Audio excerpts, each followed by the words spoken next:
महाभारत युद्ध की जब भी बात होती है तो इसमें अनेकों वीरों का वर्णन मिलता है जिन्होंने अपने पराक्रम से सभी को प्रभावित किया।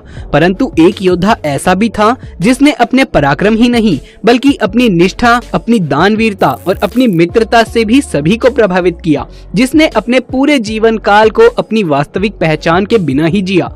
सूर्यपुत्र होने और साथ ही पांडवों की माता कुंती का ज्येष्ठ पुत्र होने का उसे कभी कोई लाभ ही नहीं मिला। उसके बदले में उसे हमेशा तिरस्कार ही मिला। आखिर इस योद्धा को युद्ध में धोखे से क्यों मारा गया?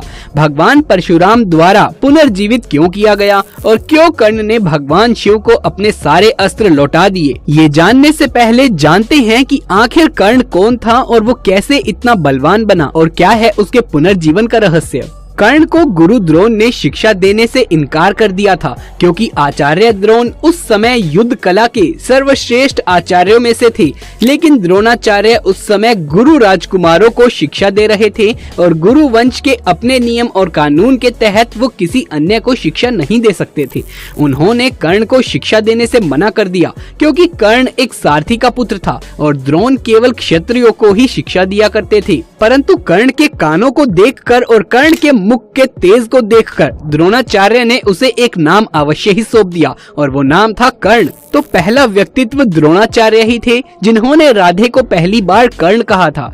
द्रोणाचार्य की असहमति के उपरांत कर्ण ने परशुराम जी से संपर्क किया जो कि केवल ब्राह्मणों को और गैर क्षत्रियों को ही शिक्षा दिया करते थे। कर्ण ने स्वयं को गैर क्षत्रिय बताकर परशुराम जी से शिक्षा का आग्रह किया। परशुराम जी ने कर्ण का आग्रह स्वीकार किया और कर्ण को अपने समान ही युद्ध कला और धनुर्विद्या में निष्पात किया।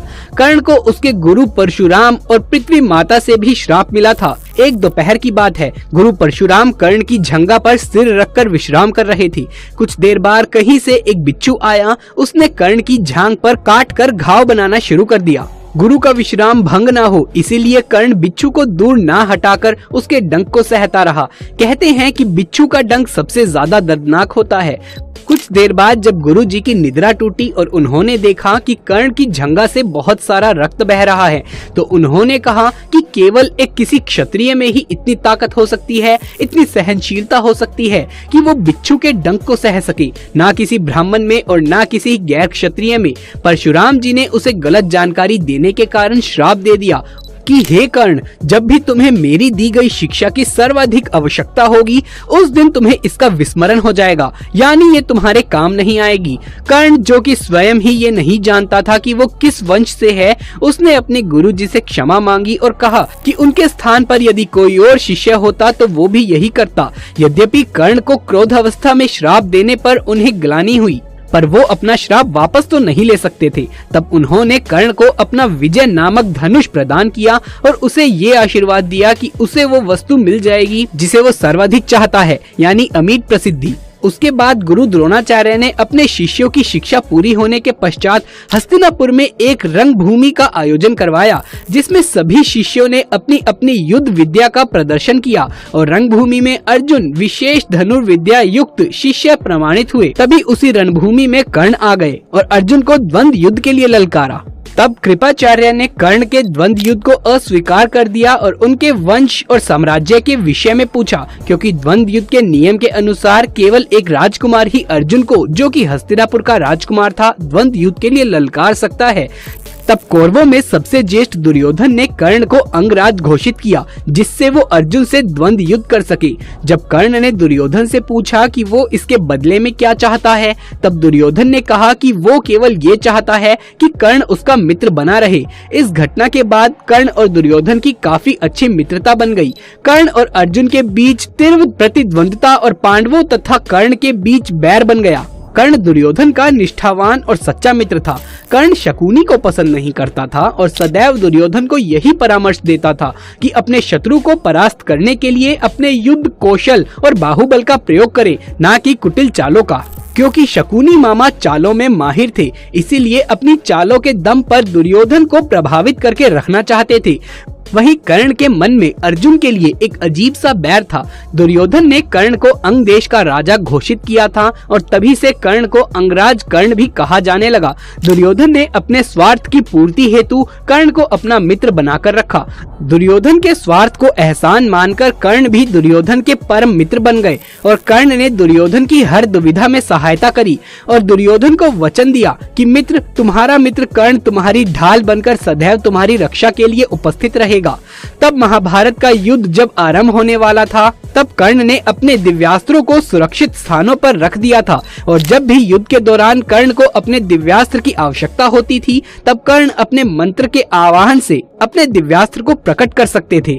महाभारत के युद्ध में कर्ण का सबसे भीषण युद्ध हुआ था अर्जुन के साथ। जब कर्ण और अर्जुन का अंतिम युद्ध चल रहा था, तब युद्ध के दौरान कर्ण के रथ का पहिया धरती माता के श्राप की वजह से भूमि में धंस गया था और कई प्रयत्नों के बाद भी रथ का पहिया बाहर नहीं आ पा रहा था, जिसके पश्चात कर्ण ने अपने दिव्यास्त्र का आवाहन किया था, परंतु अपने गुरु द्वारा दिए गए श्राप के कारण कर्ण अपने मंत्र भी भूल गया था।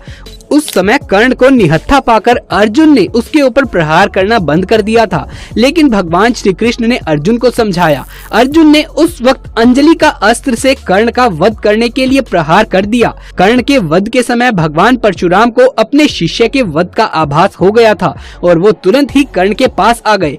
तो प्रश्न ये उठता है कि कर्ण के दिव्यास्त्र कहाँ हैं? क्योंकि कर्ण ने अपने दिव्यास्त्रों का प्रयोग नहीं किया था और भगवान परशुराम ये बात जानते थे कि यदि ये दिव्यास्त्र का प्रयोग नहीं किया जाए तो ये अस्त्र नष्ट नहीं होते हैं और यदि कर्ण के दिव्यास्त्र नष्ट नहीं होते हैं, तब कोई भी दैत्य, राक्षस, दानव या फिर अन्य कोई भी उन दिव्यास्त्रों का प्रयोग कर सकता है और मानव समाज को अत्यधिक हानि पहुंचा सकता है। और यदि किसी गलत हाथों में दिव्य शक्ति आ जाए तो विनाश होना संभव है। इस संकट से संसार को बचाने के लिए भगवान परशुराम ने अपनी शक्ति के प्रयोग से कर्ण को 2 पहर के लिए जीवित कर दिया। जब कर्ण जीवित हो जाते हैं, तब भगवान परशुराम कर्ण को पकड़कर विलाप करते हैं और कर्ण से कहते हैं कि हे पुत्र, मेरे दिए गए श्राप की वजह से तुम्हारी विद्या चली गई थी।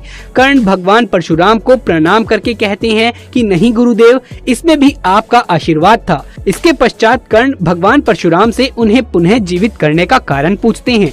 तो भगवान परशुराम जी कहते हैं कि हे कर्ण, तुम्हारे दिव्यास्त्र अभी नष्ट नहीं हुए हैं और यदि ये किसी गलत हाथों में आ गए तो संसार संकट में आ जाएगा। ये बात सुनकर कर्ण काफी चिंतित हो जाते हैं और पूछते हैं कि हे भगवान परशुराम, अब इसका उपाय भी बताइए।